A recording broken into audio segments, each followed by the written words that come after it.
ચાણસ્માના ગોગા મહારાજ મંદિરની રજત જયંતિના પ્રસંગે મુખ્યમંત્રી ભૂપેન્દ્રભાઈ પટેલે ઉપસ્થિત રહી આશીર્વાદ મેળવ્યા। વડાપ્રધાન નરેન્દ્ર મોદી હંમેશા કહે છે કે વિકાસની સાથે વિરાસતને સાચવવી પણ ખૂબ જરૂરી છે, તેવું મુખ્યમંત્રી ભૂપેન્દ્રભાઈ પટેલનું કહેવું છે।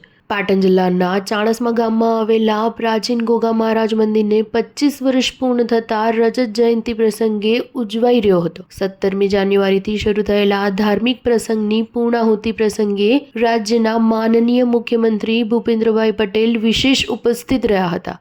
મુખ્યમંત્રી ભૂપેન્દ્રભાઈ પટેલે ગોગા મહારાજના મંદિરે દર્શન કરી યજ્ઞમાં આહુતિ આપી ધન્યતા અનુભવી હતી।